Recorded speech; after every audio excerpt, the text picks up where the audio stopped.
As you begin guitar, you're going to notice there's 4 major phrasing techniques that you need to know to play and create songs you love. And learning all 4 of these will really help you accelerate your progress out of your beginner stage and become an intermediate player people can enjoy listening to. Number 1 is arguably the easiest one, and it is called sliding. Super simple. You either slide down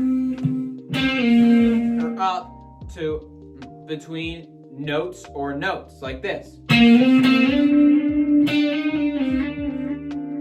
now a common sliding pitfall that you're going to avoid because you're subscribed to me is not holding it down firm enough. Here's an example of what I mean.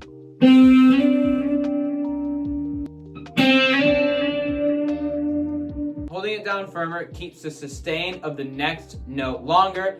And in beginner terms, that just means when you slide down or up, that ending note is going to play out longer and not die as quickly.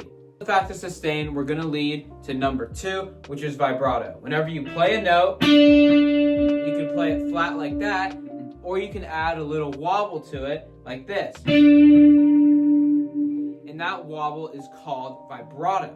The easiest way to execute this is by taking your hand and doing light pivots with your wrist like that. A more exaggerated version, like a Jimi Hendrix style, would look exactly like this. And vibrato is something you're going to use on a ton of notes, but just change to different degrees, because a stronger, more exaggerated vibrato can really milk something that a light vibrato can't, but a light vibrato can make something that sounds super cool, really great finesse, that an exaggerated vibrato cannot. So when you play with both of those, you're going to learn how to create perfect vibrato that can melt people's ears. Similarly to vibrato, you are going to want to learn how to bend immediately. It is the signature sound of guitar.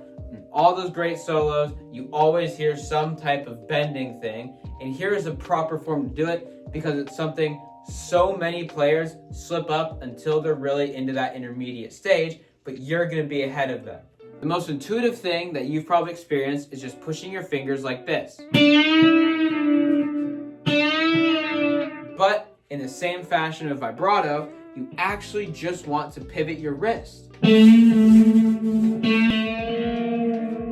when you do this, you're actually able to combine the two, vibrato, bending, and create something beautiful by just using your wrist instead of your fingers to guide the motion. A quick side note on bending is you always want to use at least 3 fingers, because it gives you a nice support and it's going to make it really easy to find the proper pitch, and you're not going to die out in the middle of the bend because your fingers are not able to do it.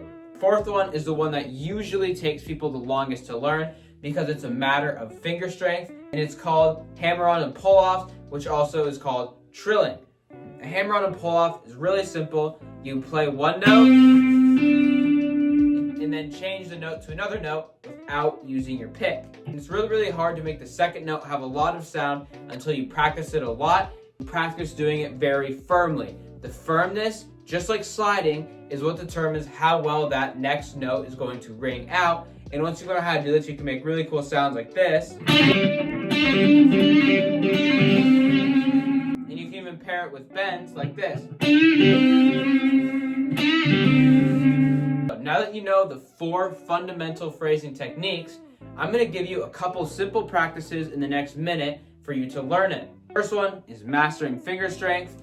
Go to your low E string and just practice that hammer-on and pull-off without using your pick at all. You know you're doing well when the on and off has a really firm, strong sound. The second thing you're going to do to make sure you can do all of these simultaneously in a flow state is to take this major pentatonic box, pick any key like this, and then just simply play around with phrasing like I've shown you in this video, bends, vibratos, trills, just like this.